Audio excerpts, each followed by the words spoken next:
Welcome to Directionally Correct, a Felix podcast with Cole and Scott. Today's guest, nobody. There you go. There we go. I love it. Thanks to our sponsors, One Model. One Model helps people leaders at large organizations make consistently brilliant talent decisions by unlocking the analytical value of the data dispersed across your business. One Model's people analytics platform takes all of the heavy lifting out of data extraction, cleansing, modeling, analytics, and reporting of enterprise workforce data.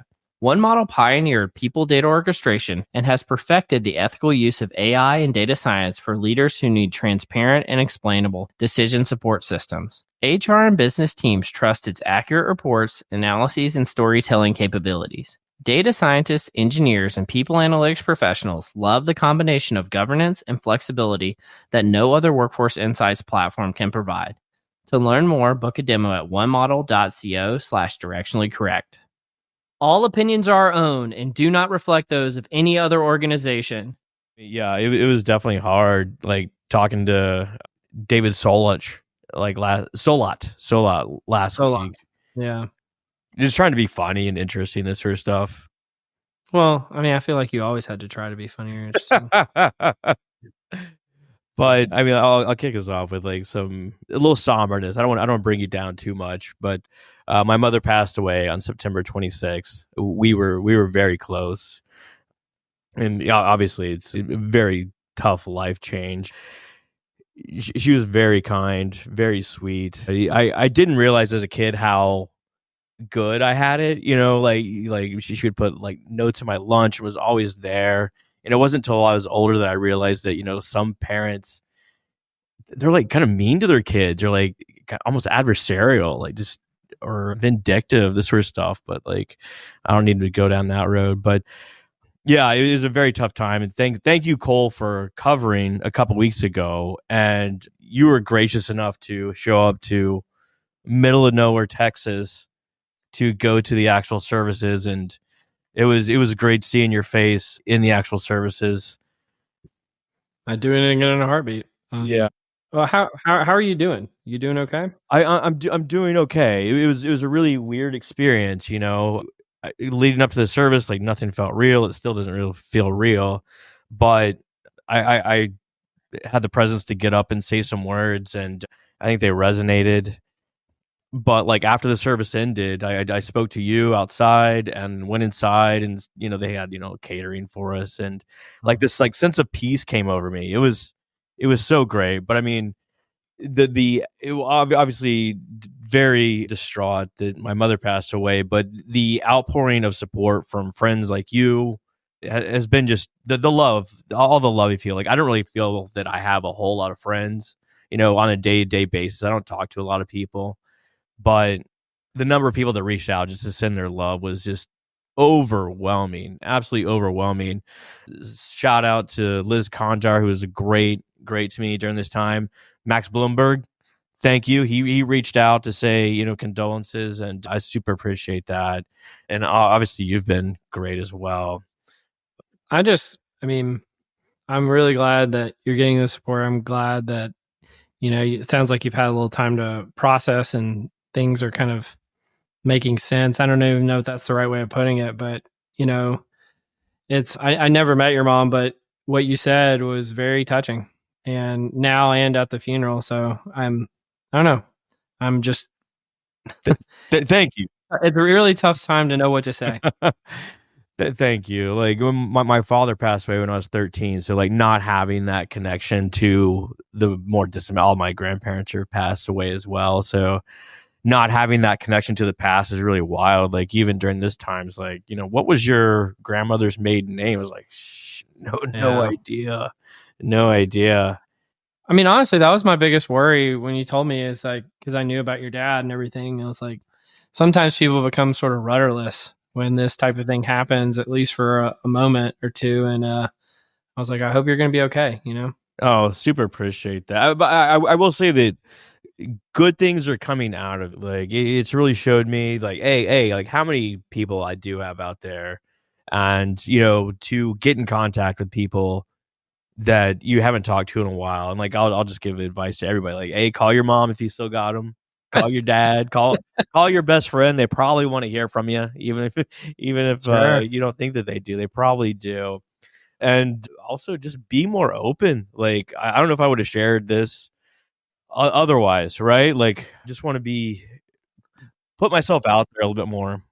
Yeah, and like, I mean, we talked about this a bunch. Like, I think I actively encouraged you against sharing. Like, 'cause well, I just one of the things I really struggle with is the line between personal and professional, Yeah. right? And what is and it's not like I don't want people to be supportive of me or supportive of you. It's like the folks who have no business knowing. And how do you draw that line, right? And I don't know. I want to make sure that you get supported in the right way when you're going through something like this, and I want to make sure that there was no negative side consequences to something like this happening. Life is short, and there's going to be haters, but Mm-hmm.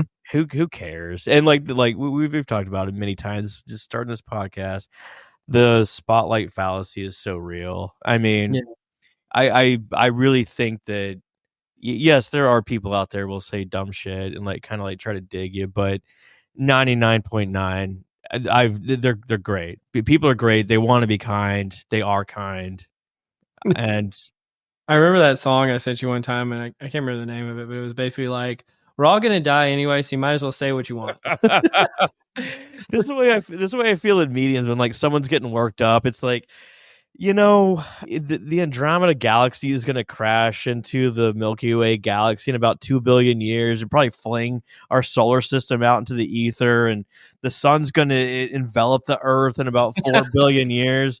And we're all just going to be incinerated. Like, we're all going to be dead by then, clearly. But we're all just going to be incinerated and like nothing matters. So let's just level set before this meeting goes too haywire. Yeah. Let's chill out. Well, I think that's probably a good pivot into like some of the things that I think about a lot, and we've talked about a lot off the podcast is like, what's the line between your personal life, your professional life, and how do you show up as your true self to work, I, right? And what is that line, and like what's the right way to approach it? I don't know, especially with what you've gone through. Like, how do you think about it now, and have your thoughts on that changed recently? I mean, I don't know if it's going to have lasting effects. Clearly, I mean, like everything you go through, like you have like momentary reactions, and I got very sort of, for lack of a better word, like loving with other people, very affectionate to other people that I hadn't talked to in a long time. But like we had Kevin Oakes on some time ago, and like there's this big push to like bring your authentic self to work, and he's like, I don't know if you want everyone being their true self at the office place. I actually feel like it's not as in vogue as it was for a while there. It was like everywhere I worked, it's like you got to bring your true self to work, and I haven't heard that actually in quite some time. And I don't know if it's necessarily gone away, as it's just not as front and center as it used to be.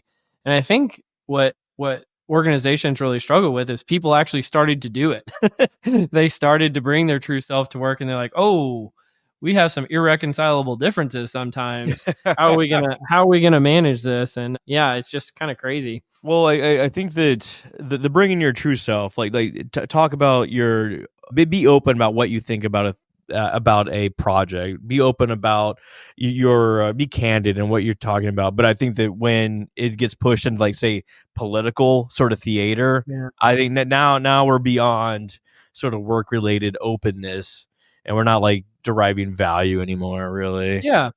I think it's like a 2 by 2 chart. It's like, is it related to work? Yes or no? Is it related to your beliefs? Yes or no? And if the two overlap, you're fine. But if it's just related to, because you got some axe to grind in some way, it's probably best to leave it at home. I will say that I am very open. I'm very casual in how I interact with people that I don't even know, right? And Sure. I get one or two reactions here in Seattle. One is like, "Why are you talking to me?" And the other is like people like they latch on to me and like, "Oh my god, someone will actually fucking talk to me." Oh my god. Oh my god. Neither of those sound like particularly good situations to be in. Uh, so how do you cope with that? I mean, just how do I cope with that? Like Well, when I'm more thinking of the latcher-ons, right? Like, how do you get them to go away? I love them. I love them. They're great. They're Okay. great, but it is like a spark in my own eye. And I'm like, oh God, you are starved for communication. You're starved for just actual human interaction. I remember I was walking through the parking lot at a putt-putt golf place the other day. I hadn't even played putt-putt because it was right next to another place. And Likely story. Likely story. well, and this person came up to me in the parking lot and how did you play? Did it go okay? And I'm just like, What? we I didn't even play putt putt. And like, you must be so starved for communication. Like, you're talking to a random stranger about their putt putt game. I like, yeah. I think in that situation, I would be like, "What are you trying to sell me? What's going on? What are we doing here?" Yeah, it was very I don't know. It was weird enough that I wanted to talk about it on a podcast later. When's the last time you did play putt putt?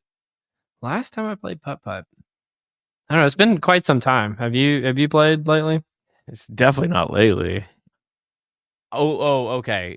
A bit of a fallacy, but not really. So there's I think it's called the Flat Stick Pub here in Seattle, where I walked through it because they had a bar, and I was just like grabbing a beer and just kind of want to see what they had. So it's like one of these sort of like indoor creative putt sort of scenarios where you like, you drink and you play some golf, whatever. Yeah. I did not actually play though. I just sat in the rafters and watched people do their deal. Oh, now that you mention it, I did go to one of those indoor places like a year and a half, 2 years ago in Atlanta, and that was fun. I got to hang out with some folks. One of our previous guests, Sue Lamb at Coke, I got to hang out with some of the folks at the Coke Yeah. team there, so that was cool. In the the West End in downtown Dallas, it's not a thing anymore. Yeah, I mean, I've heard the name. They used to have this big building, and it was either the basement or the top level. It must have been the basement. They had this place called City Golf. So this is a flashback for anyone from Dallas from the mid '80s, and it was the most amazing like putt putt course you could imagine. Like different, like, I don't know, obstacles shaped like the things that you'd see in the city. It was really cool, especially as a 8-year-old or whatever I was. Yeah, I mean, that's about as good as it gets for 8-year-olds, as far as 8-year-olds go. You a top golf guy? I'm kind of top golfed out, to be honest with you. Yeah. I've been enough times, novelty's worn off. It's actually not really that great for your golf game. Mostly want to go with people who either want to drink or who are beginners. It's not like, I mean, it's fun, but it also gets pretty hot here. So that's also a part of it, generally speaking. I went once, and I think I shot like 3 balls, whatever, hit 3 balls, and it was like $48. I was like, never again. What is this? I don't even like golf, so what am I doing here? This is gonna be too much information, but like, I am a golfer, and hitting off mats is actually bad for your swing, and so it actually makes me worse. So that's one of the reasons why I don't like playing it. Yeah, I don't understand their business model. Like, I mean, the I properties, understand it. Have overpriced drinks and make people pay by the hour. It's a great business model. but I mean, like, once again, like, how many times are you going to go? And having all that land has got to be incredibly expensive. I don't know. I hear people like anytime it's like it's a very neutral third place where people can go and hang out. Yeah. And so anytime people like come from out of town, or people just like want to say, "Hey, here's something that anybody can do," because you don't have to be good at it to do it. A lot of people are like, "Well, let's just go to Top Golf," right? And so it's kind of like a third place type of place to go to. I get that. That is a good team building event where it allows you to show some value in your team. Yep, absolutely. Well, speaking of team building, what what do you think about corporate offsites? And I was thinking this week about like what's some stuff that we haven't talked about, and both of you and I work at places, and presumably we've been to these type of offsites before, and even the dreaded virtual offsite as well. Oh Lord. So what are your thoughts on corporate offsites? What are they good for? What are they not good for? And maybe if you want to touch on virtual ones too, be my guest. I will be your guest today. I love that. You kind of are being my guest. I don't know what's going on here. I feel like you need a little desk and like a little talk show sort of scenario. Yeah, Johnny Carson or something. I don't know. Oh wow, that's a blast from the past. Oh, it's funny you say that because I was just had an offsite last week. It was really like I've been to some at previous companies that are like kind of janky or like not real well put together, just very corporatey or whatever. But my company did a fantastic job of like putting together. It felt like a professional sort of conference that you would go to, right? With breakout sessions and good talks, etc. Mhm. And it's kind of well done where like the first day was like the large org, the second day was a smaller org, and the third day was like your I don't know how to describe it, director level org. Okay. So I mean it kind of like went from big to small sort of scenario. Overall, it was amazing, especially that third day where it's like your director level org. It's like how many people are in here that I've never seen their faces before, don't even recognize them, never heard their name. Oh my god, there's like so many people here that I need to be in better contact with, and I think in that way, it's really good. I also think that trying to download that much information over 3 days is really rough too. Yes. Yeah. That it's a lot. And that's sort of like a bigger version of an offsite. The other version would be like an immediate team getting together and like plowing through specific details, which is sort of like a different animal entirely in its own way, especially if it's done well, where like you're actually making decisions. Otherwise, it's everyone go around the room and tell me your favorite animal. It's like this is not helpful. Well, I think do sympathize with that sentiment.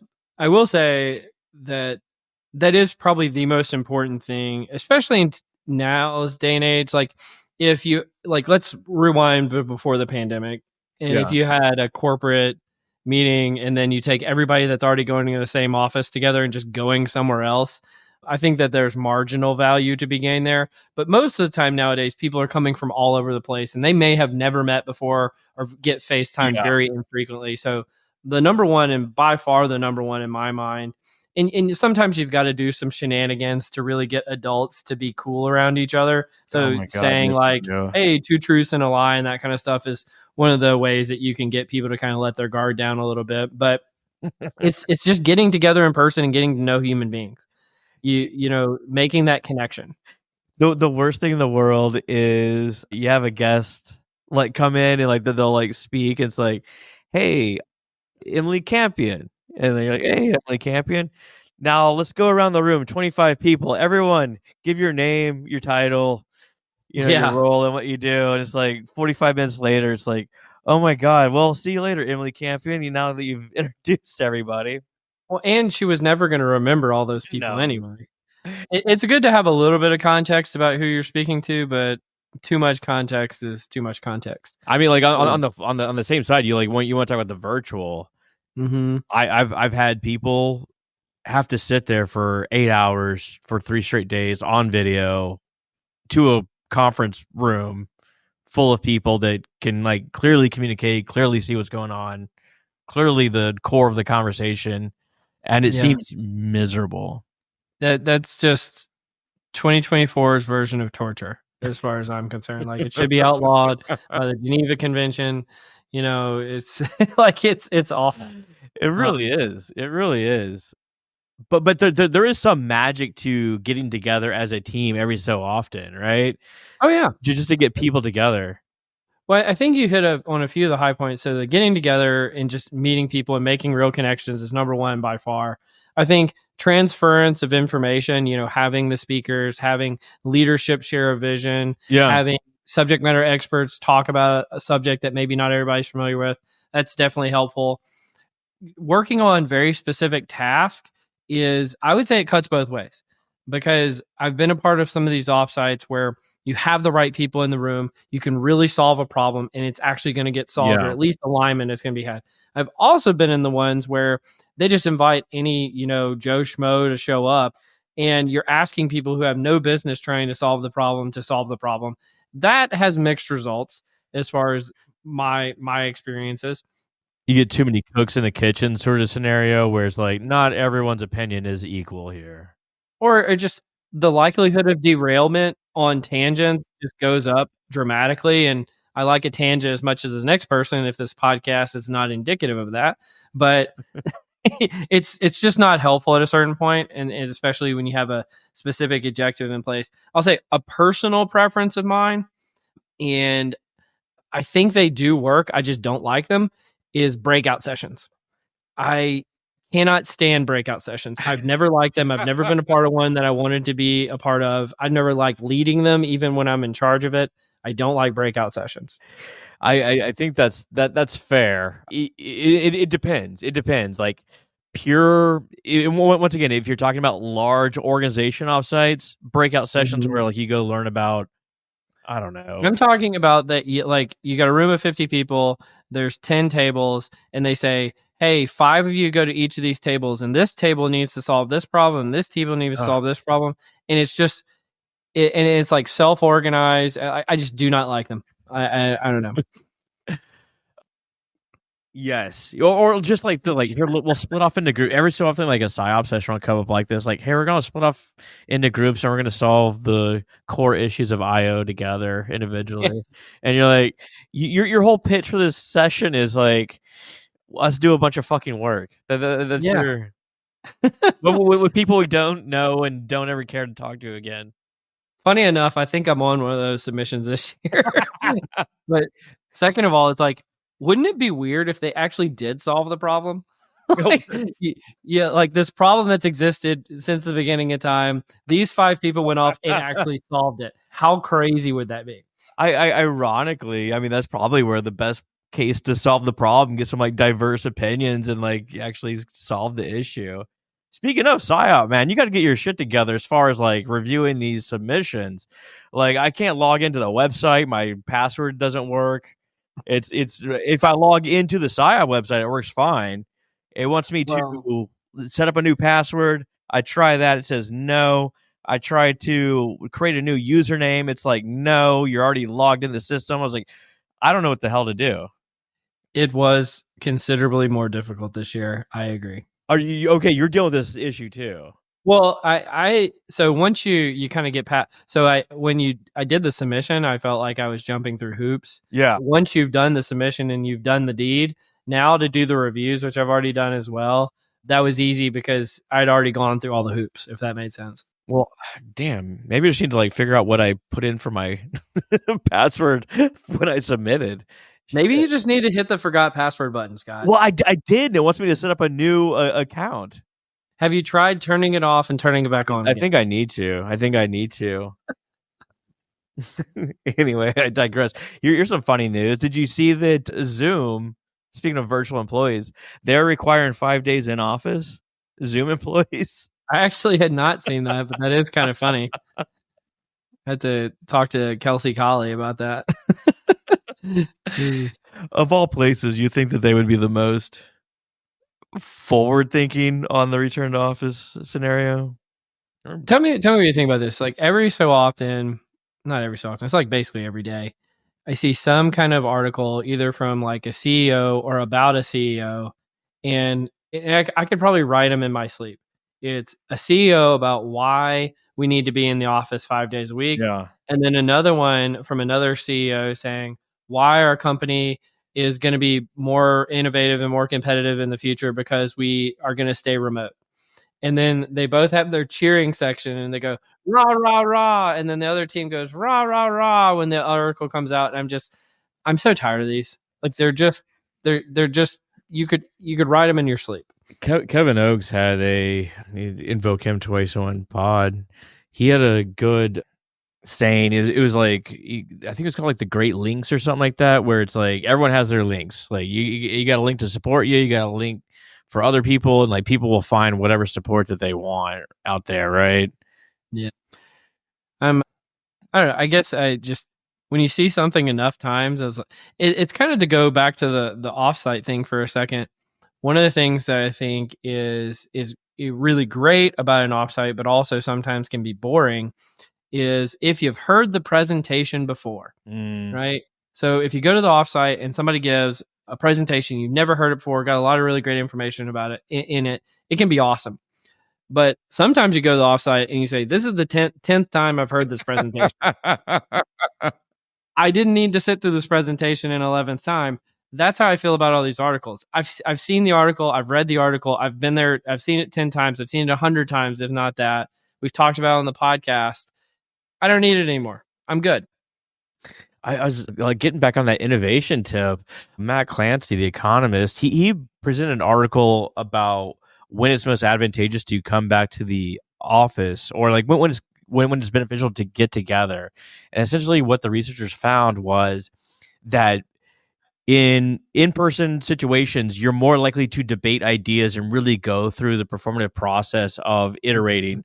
Remotely, you don't go through it. It's just kind of like first idea is best idea, first draft is best draft, and you just move on. That's actually a really good point. And I'm wondering, from either research you've seen or work you've done or just your perspective on it more generally, how do you do that better? Because that is one thing I've struggled with as a leader personally, is if you have a distributed team, Yeah.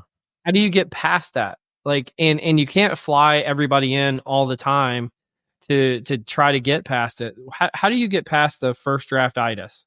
Yeah, well, and to steal like Michael Arena's words, I think you got to get like really intentional, and you have to be like really mindful of what stage you are in innovation, or ideation phase, right? Like, so if and that's difficult. Granted, right? You don't know when ideas are sparking and when things are popping off, but like once you feel it start to happen, or you got to make it happen, that's probably the time to bring in 2 to 3 close people, close to that project, whatever, Yeah. and let them get together and hash it out over 2-3 days, whatever it is. Provide them the time, and then you can go off and be that's the other part of the article. Is like once you're off into the wilderness and you've already met, you can do performative actions very well remotely. Yeah. You can coordinate and this sort of thing and like handle things independently, but it's really that incubation part of the process that remote teams just don't do as good of a job of going through the process of challenging and developing new ideas. Here's an interesting nuance. Yeah. Is there a difference between remote teams and distributed teams? Like, in terms of work quality? Like, if you just have, like, 3 different offices or 5 different offices, everybody goes into an office, but most of the time to meet with people, you're still on Zoom, or you're still on some kind of virtual environment. Is there any qualitative difference between everybody just being remote and in their houses, or just distributed teams more generally? I've seen a little bit of research on this, and not enough to like quote it, but I do believe that there has to be some sort of tax that you pay for globally distributed teams. So, i.e., more than Okay. one time zone away, or even Yeah. one time zone away. Because, like, oh no, we need to coordinate with the people in Dublin. Well, that means Yeah. I got to get up at 6 in the morning so that they don't leave work by 6 p.m. or whatever it is. Same if you got to coordinate with someone in Singapore. It's like we Mhm. don't want them to get up at 2 in the morning to have what would be an 8 a.m. meeting here. I'd be curious, and anybody who's listening right now, feel free to send this to me if you've done it. But like, once you get past, let's call it 8 or 9 hours of time zone difference, has anybody ever done like a study of the trade-offs between the time differentials and the productivity gains? Because presumably, if you have such time zone differences, a lot of times it's because the companies are trying to operate in lower cost environments. Yeah. And so they're thinking, hey, this is going to be a positive because, it's way cheaper to operate this way.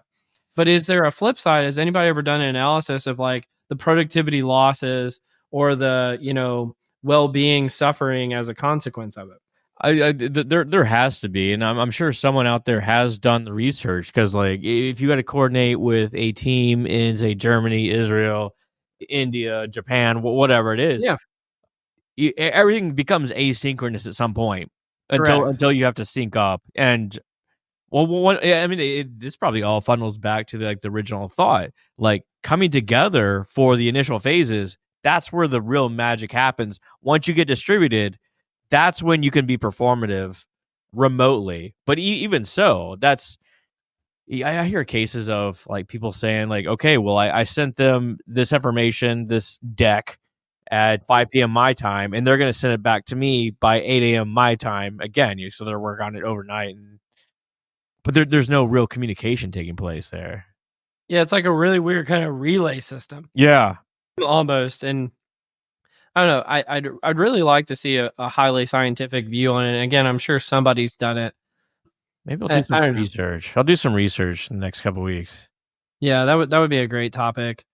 And sort of related, I don't know. Did you want to talk at all today? I mean, we've both been having some conversations about how to add value to organizations with people analytics. Like, I think this would be an example of an organization actually doing some research to show what are the trade-off, what are the costs. I don't know. What are your thoughts on what's been going on lately in terms of, I wrote those articles about, the last 15 years of people analytics and how we Yeah. need to add more value. And I also got a book on the same topic, but I don't know what's been on your mind lately. Well, let's just run through that. So you got a number of articles on the topic and a book on the topic. You don't need my thoughts. What are your thoughts, dude? Well, I do. It was so I sort of talked about this with Brad Williams the other day. So I don't want to stomp on it too much. I had an interesting conversation with somebody this week, and it really kind of got my wheels turning Okay. because in reaction to the articles, they kind of got bummed out, and I realized that there was two interpretations to what I'm talking about, and I had only considered one of those interpretations.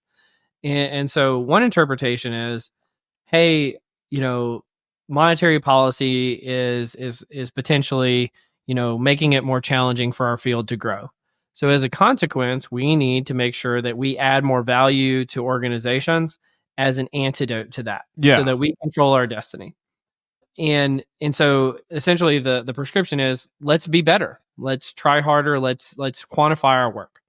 The other one was, people were just like, well, I didn't really sign up for that, so now I'm bummed out and I'm not sure I want to do this anymore. and I had just hadn't considered that, and so I had a conversation with somebody about it earlier this week who kind of brought that to my attention. And I was like, wow, that's a really good point. It doesn't make me not want to talk about it or not write this type of stuff anymore, but it's a concern that I hadn't really thought about and addressed. I have two large thoughts here. Like, one, like I think back to like, say, expectancy charts, like how to show the value of specific like selection instruments specifically. Yep. Schmidt and Hunter 98, despite the fact what you think about the the IQ aspect or whatever, they do have a good formula in there to show. I think it's like 0.7 standard deviation times the salary over whatever the hell it is. So I mean, like, we do have these sort of tools in our IO playbook, but I don't think anyone would say that that's our bread and butter, right? It makes me think that we really need, as people analytics functions, to be closely aligned with, say, like finance. And like, if we have a project, have them calculate what is the expected value, what is the implementation cost, what could we potentially get out, what's the worst case scenario for this scenario. Yep. And then now it's off people analytics hands, and we're not doing these like things where it's like, well, we saved 15 hours of employees' time, and like 15 hours times $100,000 a year, whatever the hell it is, that's $1 million. And people are like, oh yeah, but people are just like, laying on their couch or something for those 15 hours. A lot of people just like, it's not like they're being more productive. They're just not doing that work anymore. They're just not. You just like took away like 15 hours of productive work is what you did, right? Yeah. But if you put it in the hands of finance, they could have a business sanctioned dollar value, almost a refereeing body to kind of show the value of our work. Well, I like that you teed it up that way, because that was kind of the point of the conversation and why I really wanted your perspective on this. Because I've been thinking about this a lot lately. Is, some folks went into HR or IO psychology or people analytics explicitly because they didn't want to partner with teams like finance, right? And do you think that has a role in the future of people analytics? Like, should that be a core expectation of our field, or is there a reasonable case to be made for that? We should be immune to all this. Like, and again, I want to, like you were mentioning the Smith and Hunter example, give some credit to like the folks, John Boudreau, Wayne Cascio, Alexis Fink. Investing in People is one of the best books out there ever on finding different ways of calculating the value of human capital initiatives, right? and they give the Smith Hunter example, but they give a variety of others. And so I'm just wondering, like, some people probably never heard of that type of analysis or think it's irrelevant to what they do. How do you react to that? Well, my initial reaction is like, why would you not want to know the value that you're adding? I mean, we do know from the IO literature that pay for performance is very much favored by high performing individuals. And to be able to, I think that if you knew how much dollar value you were bringing in, it would cause you to think bigger, have better ideas, and not have such sort of like, incremental, iterative sort of advancements or just stay the course sort of performance. I really think that you could advance the field, your job. You can get promoted faster, all these sort of things if you quantified the value that you're bringing in. And if you don't want that quantified, what's going on? What's going on with that? Well, tell me how you react to this, because I think part of the what's going on, I don't think there's a single cause, but I think a lot of people, especially let's say the folks with PhD, suffer from this. Is they just kind of they got a PhD because they wanted to go do research, and there was a really cool point in time where you didn't just have to go into academia if you want to do research. You could go into a big FANG company or a big governmental body, and you could do some really world-class research, and there were the same kind of constraints as if you were in academia, like you didn't have to prove the value of something, right? And I think like largely that time is somewhat passing, and I think folks didn't really want that to pass. They wanted to just kind of continue on that pathway forever. Well, I mean, just think about what you're asking. Just from a practical standpoint, it's a business. It's here to make money. It's not to make you feel great about your life. If that comes along, fantastic. You could bring your whole self to work, Scott. It'd be great. Bring your whole self to work. But like, imagine, okay, like people during the pandemic were posting these things on TikTok and Twitter of like a day in the life. I come in about 10 a.m. and I grab a free bagel, and then I go to the workout studio. I talk to my friend, and like we hang out and have a free lunch. I kick out about 2 p.m. and then like go straight to the gym. It's like, I'm so happy that you're living your best life, but that is not providing value to the organization. Well, it seems like that's probably not the kind of evidence you want out there when your employer's performance review comes along or something like that. But I mean, you can do research and provide value at the same time. You just need to like kind of like flip your mind on it, right? That has been my perspective the whole time, and I'm really glad you said that, because that was the thing that just didn't click for me. Is I just assumed everyone felt that way. Mm-hmm. It's not a mutually exclusive environment where doing research and adding value have to be at odds with one another. Like I always saw them as complementary. And so that's my hope, is that we can get further in that direction as a field. Just say, hey, we can all be good at this, because frankly, to do a lot of the adding value is the same type of skills that you need to do research. It's the same stuff. It's just applying it in a different way. It's applying it in a different way, and it's just like one step beyond. Because think about our whole what people analytics is all about. It's about helping leaders make better decisions. Like we are not actually making the decisions. We can make recommendations. We can implement programs. We can implement trainings. All this sort of stuff to help out leaders to make decisions. That, and like you got like a little correlation, and like we get a regression, you get a ANOVA, whatever you got. All this is designed to help make future decisions. Just slap a little correlation on it, just like a little salt and pepper, just a little correlation. Just put it in there. This has been fun. I feel like I don't want to monopolize the conversation about every week talking about the same thing, but it is top of mind for me. So that's just something I'm thinking about. No, you have a great way. We've talked privately about different ways to show value, and I won't put you on the spot here, especially if it's already been talked about in the past. But like you are masterful at this, and everyone ping Cole. He'll get free advice. What already happens, but the thing is, and so I guess I'll just get into it now, because I think I disappoint every single person when I talk to them about this, because I think They just assume I have some like kind of magic formulas that no one else has, and that's really what happens. And it's really like a few basic blocking and tackling things. Like one is make sure before you do some work that you strategize a way that you could quantify the value of that work before you start, not after you start. And another thing that I do, I mean, like I have probably like 10 or 15 of these things, but these are kind of the main two, is just plan for evaluating the effectiveness of your work before you do it, right? Which is like typical program evaluation, but really just focusing on the ROI. The second is mandating it, mandating to your teams that they track the value of all their work, right? Because if you mandate it, then at the end of the year, you can tally up all the ROIs that you brought and get to a single figure, which then gets to my whole riff on pay for yourself 10 times over every year, right? So if your team costs $1 million, guess what? Bring in $10 million of value. Great. I promise you, you will have an unimpeachable position with your CHRO, your CFO, your CEO, whoever, if you cost $1 million and you bring in $10 million of value. I promise you, you are untouchable.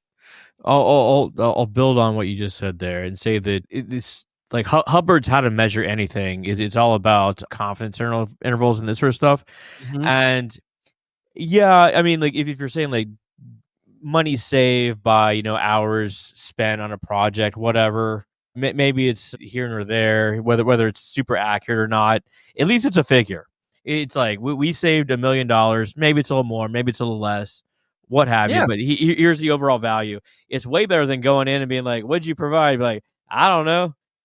Well, and that's why it's 10 million instead of 2 million, right? Yeah. That's why it's 10x, because the reality is, and to throw back to our name, most of these analyses are directionally correct, right? Yeah. There, like you said, Hubbard, there's an upper bound estimate, there's a lower bound estimate. I would say try to be conservative in your estimates, but also if it's 10 million, who cares if in actuality it's 5 million? Because you're still 5xing it, right? Let's do some confusion matrix. The confusion matrix. Real quick, we wanted to say thanks again to One Model, the AI and people analytics pioneer, for sponsoring the episode. And now back to the confusion matrix. We're doing great, man. We're gonna have a marathon today. We're gonna marathon. Okay, that's fine. We're gonna marathon. I will chop this down to just a few. Then these are just random things I found, and I thought they were funny. Do you have any corporate icks? Corporate icks. ICK ick. Yeah, like girls say like, "Oh God, I like this guy until he gave me the ick." Right? Yeah. Like just sort of things that annoy them. I'll give you one. Like people pinging you on Slack and being like, "Hey," and like wait for you to respond. My God, I would never would have. I never would have said that, but that happens, and yet, well, two things happen. It's either ick or my heart drops. I'm like, oh no, now they want to talk about XYZ thing that I don't feel like talking about right now. Right? Otherwise, because if it's going to be a good interaction if somebody just gets into it. They just yeah. hey about this thing. But if somebody just says hey or hey with a period after it, oh my God, that means that we're about to have a bad conversation. Have you ever had someone just sit there and wait for you? Like you could let them go for an entire week. They just will never. Yeah. Well, sometimes I just never respond. I can outweigh your outweighting this. I promise. How about this? Do you have quote unquote the chair? So your clothes are too dirty for the closet, but too clean for the dirty clothes. So where do they wind up? They wind up on the chair. Oh yeah, that drives my significant other crazy. But it's not a chair. Well, I do have a chair, but it's a box. You call like a cardboard box? It's those like plastic boxes you can get from like Home Depot or whatever. Yeah. They're like storage boxes. I put them on that, but yeah. Jesus Christ, classy bedroom. It's in my closet. But yeah. Okay. Yeah.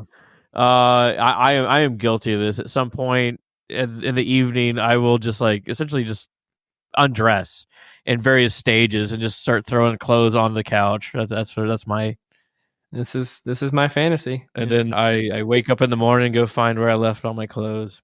Check this out. This is from the University of Michigan. They studied this alphabetical discrimination. So it's related to your last name and grades. So professors will grade things in alphabetical order typically.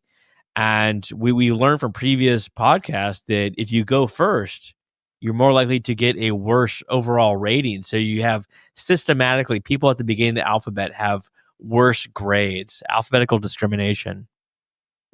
I thought you were going in a different direction. So that does sound like a travesty. I've thought a long time about the tyranny of the alphabetical order. And I've thought about this since I was a child, because they would always do, you get to stand in a line, right, before you go somewhere. And they would always do it in alphabetical order. And so it always prioritized and benefited the people with like A's and B's as last names or first names, depending on if they were doing first or last name. And I always just felt like in like a graduation ceremonies, they always do it in alphabetical order. And like there's so many things in life that are done in alphabetical order. It's like if your name is Al Adamson, to have quote a previous guest, if you're Al Adamson, you have been at the front of every line in history. Now, maybe I guess it sounds like when your tests were graded, I'm sorry, Al, your tests were graded a little bit more difficult or like a little bit more harshly than other people. But it does seem like as a net benefit being, in a high early on in the alphabet. Yeah, there must be positive aspects as well, right? Like, all right, kids, line up for cotton candy in alphabetical order. Like you're already done by the time that old Zeeklebop gets his, right? Yeah, Zach Zeckler. Oh, dude. The cotton candy ran out for Zach half his life. He never got the cotton candy. Here, you'll get a kick out of this. I was at home playing hooky from work, and I didn't come into the office, and I found this old LaTeX printer paper, and I used it for notes. 10/7/2013 at 9:39 a.m. in the GTM computer lab. I printed something, and talk about going way back. Do you know how to pack a suit for a trip? The fact that I thought my answer was yes, but I'm unsure makes me believe my answer is no. Well, clearly I flew to Texas recently and had to pack a suit, and I can't lie, I had to get on TikTok and figure out what are the mechanics of it. Okay, well, tell me if this is correct. Okay. I always you get like a suit bag, those like plastic things that go around the suit, and then you fold it over in the bag. Is that the correct way of doing it? Well, okay, that would be like a separate sort of garment bag thing. And I have a story about that of going to PsyOp Philly, flew back to Dallas from Philly, and left my garment bag just in the little, baggage, baggage claim. And luckily it had a very distinct sort of thing on it. And I called them and they're like, yeah, we got that. You're the luckiest motherfucker on earth that we still have this. Come on down. So I had to drive back from Louisiana to Dallas, go get my suit. And there you go.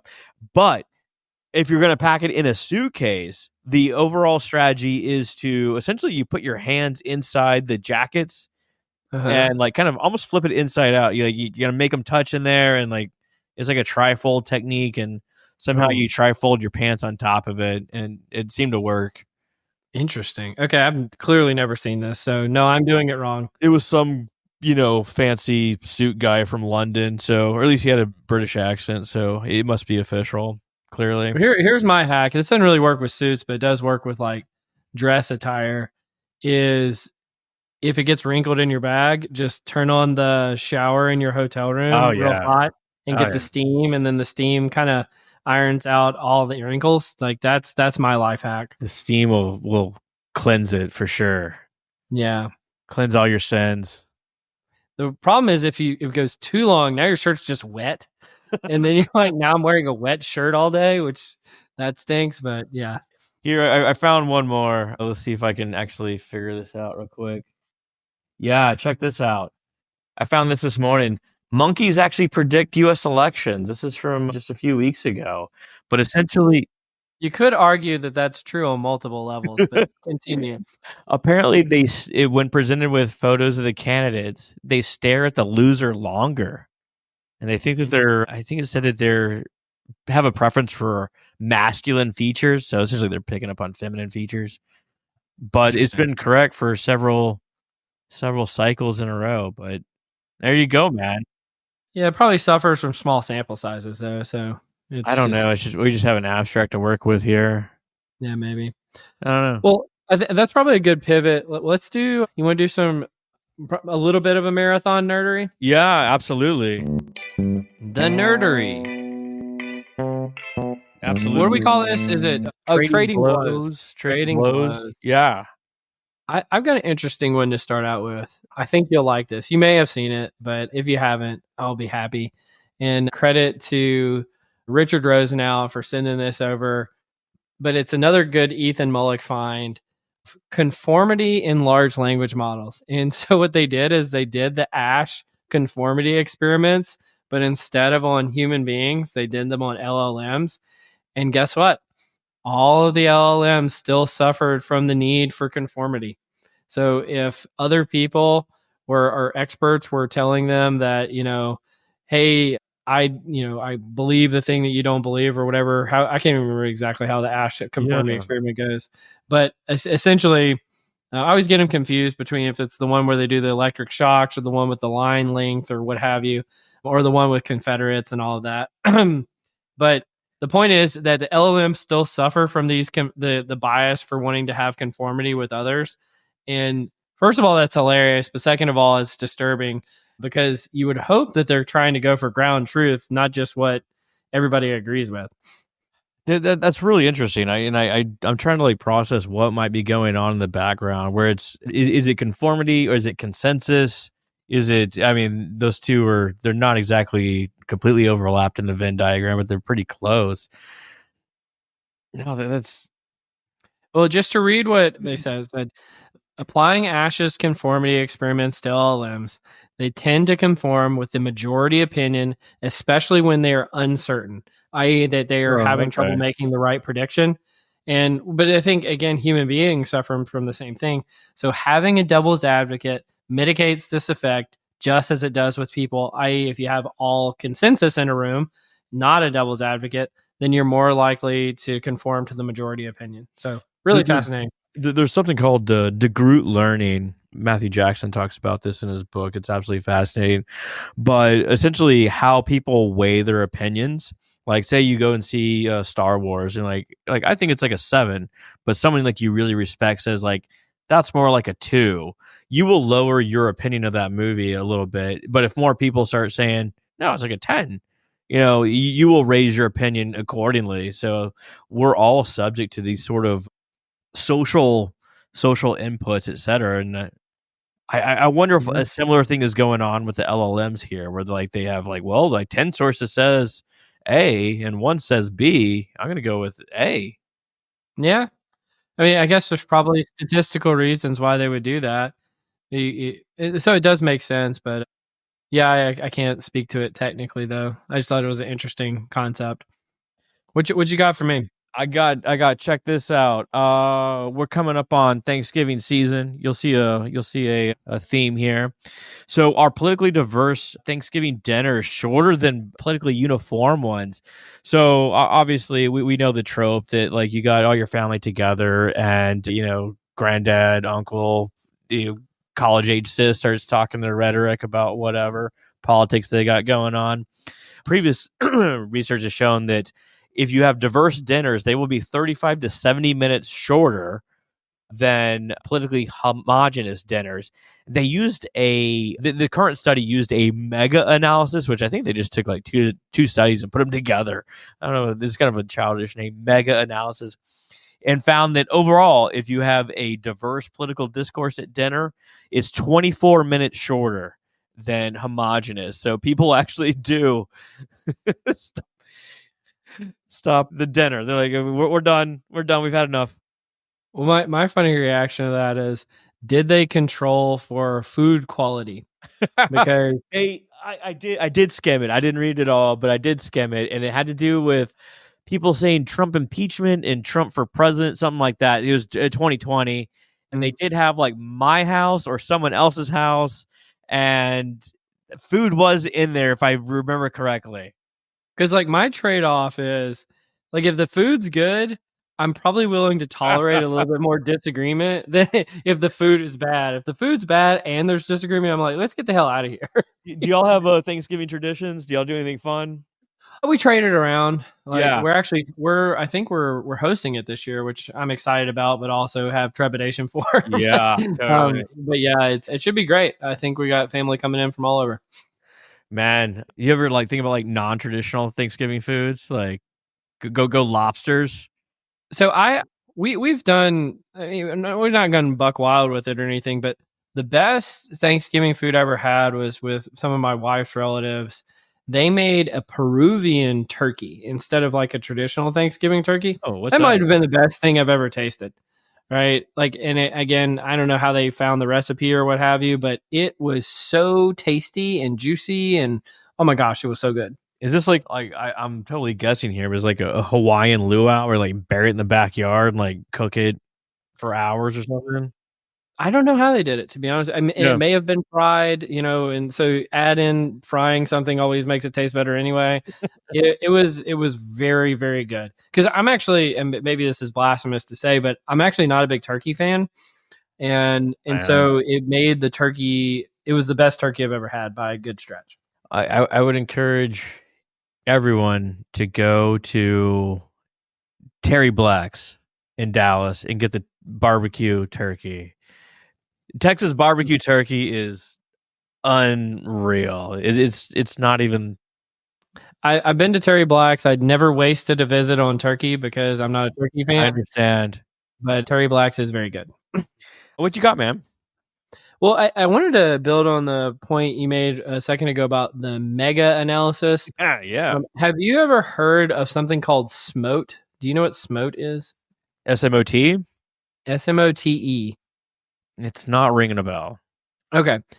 So I don't know what it is either, but they were talking about the title of this article is from the Journal of Data Science. Is augmentation effective in improving prediction in imbalanced data sets? So the thought here, and I haven't done this type of analysis in quite some time, and I was not familiar with this term called SMOTE, but apparently, like, think about it if you're trying to do turnover prediction and you've only got 5% of cases are in the turnover category and 95% are in non-category. There's many different techniques you can do to balance your data set, right? So you have an imbalanced data set, you're trying to balance it. And one of the leading ones that has been put forward is this thing called SMOTE, which I had never heard of. But these authors, they basically looked into it and they found that both SMOTE and oversampling distort class probabilities, compromising model performance.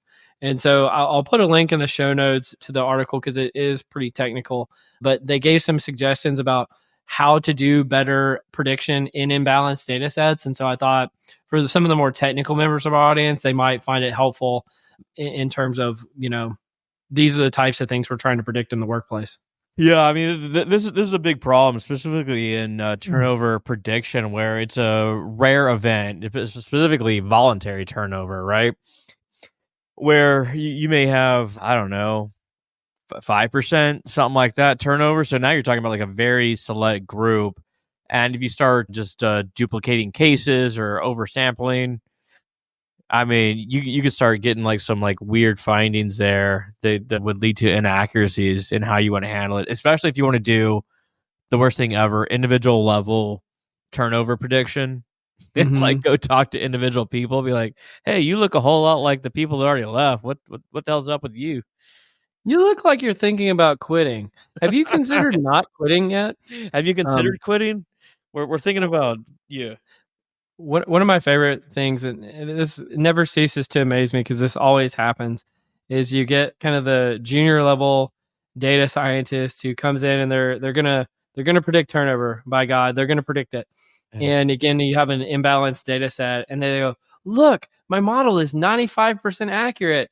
And really, all they found is that they just predicted everybody would stay, and that means 95% of the people stay. So now they're 95%. And I was like, "Yep, this is somebody who doesn't understand, statistics or data science very much at all." I mean, I've been guilty of this in the past. We're like, oh my God, we're so good. You're like, nah. Nope. It just everyone's a zero. No one's Everyone's a leave. zero. Womp womp. Sorry. No, Very good. that's really good stuff. I can't wait to actually check that out. Yeah. What you But got for me? we're going to stay on the Thanksgiving tip here.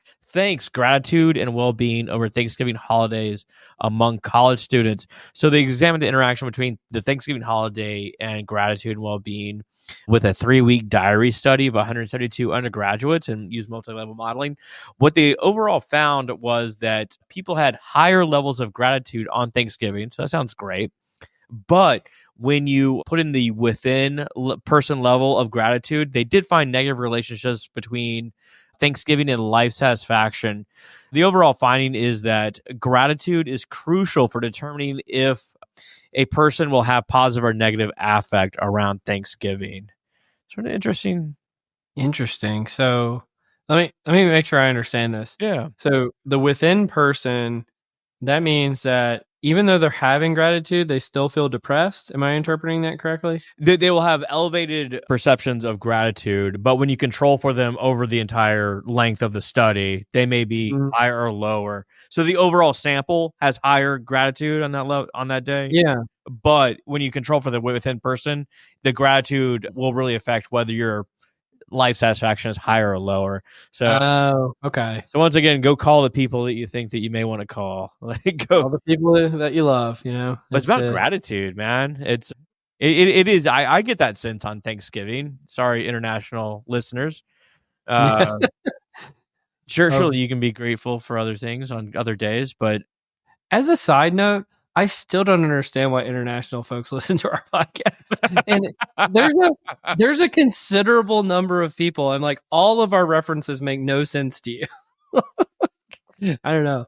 oh It's my so weird. god, I was on a train from Paris to London with someone we know, and it was the day before Thanksgiving, and I was telling this person they don't have Thanksgiving here, so like Hmm. they're not going to celebrate tomorrow. And this person's like, yeah, of course they have Thanksgiving here. And essentially peer pressured me to go a few seats up and like go to this very nice English lady. And I was like, tomorrow is Thanksgiving in America. And she said, good for you. It fucking melted me. I was like, okay, conversation over. That's I can just imagine that happening too. That's why it's so funny to me. Oh, that's good. That's good stuff. What you got, dude? Well, this is sort of related. So I've got one friend of the pod, Ludic Stellick. I think we've talked about once or twice things that he's posted. This is a summary of an article by Wang, Lewin, and Ma from 2024 in Nature about whether motivation causes performance or performance causes motivation. And I feel like this has been something that's been debated forever. And so it was really great to see what these authors found. So essentially, they did 4 different linkages between time 1 and time 2 work motivation and time 1 and time 2 job performance. Okay. And what they found is motivation does cause performance. Performance does cause motivation. A reciprocal relationship between the two does exist, but they are causally unrelated. And so what their findings suggest that work motivation is more likely to cause job performance than vice versa. So, and there's a lot of implications for what that means in terms of Repeat that again. Work motivation is more likely to cause job job performance. Okay. Job performance. Than the other way around. So to put it in a practical sense, like I've heard leaders say in the past, the reason why everyone's so motivated right now is because they just got their bonuses, right? Yeah. And the bonus came from the company Oh, yeah, doing it, yeah. right? Whereas you could say, oh no, the leader gave a very motivating speech, and then the workers perform better as a consequence of their increased motivation, right? And so what they've essentially found is that both are related, right? They're both causally related to one another, but work motivation is more likely to cause job performance than the vice versa, which leads you to believe that you obviously should put stock into trying to cause job performance in any way that you can. But if you want to cause it the most effectively, you should try by motivating employees first, which I thought was an interesting finding. Yeah, that's interesting. It's also like kind of like basic psychological theorization, right? Like you look at some of these models of motivation out there, and it's like, yeah, of course, motivation would be the first step because you can't. Well, without motivation, like nothing's going to happen on the performance angle, right? You need to like be activated to do something before you can cause a performance. But I'm trying to rationalize the other part of it too, which I guess is some sort of like reinforcement learning, maybe. Like, so you get good at a skill, you get motivated, you get good at a skill. Therefore, you're more likely to engage in that skill. Like you play the Yeah. piano, like you want to learn how to play the piano, you learn how to play the piano, you get a little better. That's more motivating. Blah blah blah blah blah. Yeah, you absolutely want to get on the flywheel, right? Yeah, You want to just absolutely. start like that's probably the best case. And so I guess what you're really looking into is if you're not on the flywheel, is how do you best ignite the flywheel to begin? And I guess what they're saying is if things aren't going well, the best way to ignite it is to focus on workers' motivations first. And I think the real reason behind the reason of doing this type of research is for years organizations have struggled with, does employee engagement matter? Yeah. Right. And what this is saying is, yes, focus on engaging your employees first. That will be the motivation kind of catalyst. And then that will lead to the job performance. And then because you're in the cycle, it makes it easier to get on the flywheel of seeing that reciprocal relationship or that reinforcement that you described. Motivation is such a critical topic. And it's like also like very ephemeral because like everyone's like motivated by different things and for different reasons, Sure. different ways. And I mean, we spend a lot of time talking about it, but I mean, like people are weird, yo. I think that's the takeaway. I think that is. Do you have one more for me? I have. Let me see. Yeah, I got a twofer for you. How about this? I'll double Okay. down. The politicized. Can you see the screen? Yeah, it looks like you Yep. can. I Politicized. love how you're on the Thanksgiving and the politicized back. Well, The funny thing is this is going to come out after the presidential election, even though we're recording it before, so we have no idea what's going to happen. yeah, I But mean, like, we're this is right before the election. interesting. We don't know what's going to happen, like you said, and hopefully your team wins and you can drink the blood of your enemies. And if you lose, I they probably stole the election anyway. So I mean that's all you gotta know. we do not condone blood drinking. Please don't do that. Okay, but I mean, you and I are very intentional about not being political and like kind of shutting down any sort of political rhetoric on the show, and for good reason. These two articles kind of get at that. Politicized scientists, credibility cost of political expression on Twitter. So obviously, there's a measure of scientists' polarization on social media and the impact on their levels of trust. So what they did is they took 1,700 respondents and they put vignettes in front of them with synthetic academic profiles and had these respondents rate them and found that politically neutral scientists were seen as most credible. But on the left and the right, you saw a fall off, like monotopically, of levels of trust as they got further away from that central position. So just to make sure I understand, are they saying that it's best to be neutral if you want to be seen as credible? Exactly. And the further away you get from that neutral position, the less credible you are seen as. And here is another one. This Hey, is hey, political. maybe that means that we're credible, Scott. I don't know. Well, I mean, it Or makes perfect sense. Like you come out and you start, showing biased opinions. yep. You turn people off, all this sort of stuff. And here's another example: political endorsements by the journal Nature and trust in scientific expertise during COVID-19.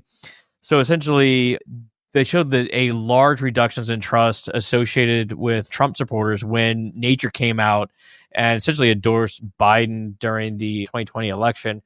And what they found was that it was a lab study that they presented this idea to both Trump and Biden supporters, gave them information about the Nature endorsement. And what they found was that there was a massive drop off in article citations and requests for articles from Nature from Trump supporters after learning that they endorsed Biden, but there was no gain in trust or article request from Biden supporters. So essentially, like, you lost half your audience and you didn't gain anything from the other half. Yeah, so it's lose. So basically, not being neutral is lose is what this is saying. It really is. It really is. So I mean, this goes back to, like, bring your true self to work. Hey, let your freak flag fly, but there is a penalty to pay. Yeah, I mean it. According to what you just said, and I didn't. I'm glad that you're tying those two things together because I hadn't really thought about that. But it really is a lose then, right? Because you probably feel less good, and the people that you work with might feel less good too, and so nobody's winning in this case, right? So I don't know. Well, I don't know here what you to go. do. You care if I, like, triple down? Can we get the? You got one more for us? I do. Check this out. I haven't read this one yet. So this is from a retweet from Ethan Mollick. I don't know the year of this is. I don't have it, but essentially it says that if you want to be happier in life, what notes did I write down? Blah, blah, blah, blah. Makes case that you will be happier, better informed, and like your fellow humans more if you unfollow hyper partisan accounts on Twitter. So essentially, just following these, like, super partisan accounts make you feel worse and actually give you worse information overall. Oh yeah, I mean, I remember that happened because that's when in 2019 I got off social media just for that reason. Yeah. It was like it was affecting my quality of life, and I'll tell you this. I mean, I'm not saying my life is perfect, but it's definitely when it comes to these type of topics, sometimes I feel like I'm living in a different universe from everybody else because I just don't see a lot of the hyper partisan stuff, and frankly, I think I have a more balanced demeanor as a consequence. And you got time to go to Top Golf and all this sort of stuff too. And putt golf, Yeah, putt clearly. putt. Well, on a related, this is just accidental, but it's on a related note, and this is from a friend of the podcast, Emily Pelosi sent this to me. Hey. New patron of the podcast as well. So thank you, Emily. Number one rated podcast affiliate. Gosh, this is such a doing this podcast sometimes is so weird. Just talking about some of this stuff, like, this is so awkward. She was my celebrity crush. She was. We talked about that. Hey, Emily, how you doing? God, this is so crazy. All right. So in the Journal of Applied Psychology, one of the things that which was striking to me wasn't so much the framework they put forward, but this article is called Toxic Work Climates, an integrative review and development of new construct and theoretical framework. And so much research has been done about the what I consider to be the most obvious thing ever, which is if you work in a toxic work environment, your life probably is worse as a consequence in a variety of ways, right? It's shocking. Yeah. Shocking, right? But the thing that no one had ever done apparently is to create a definition and construct of what a toxic work climate is. I like this. I like where this is going. And so what they essentially, a lot of times they focus on things like abusive bosses or aggressive employees or signs of bullying or incivility and the like, but they actually put together an integrative conceptual review.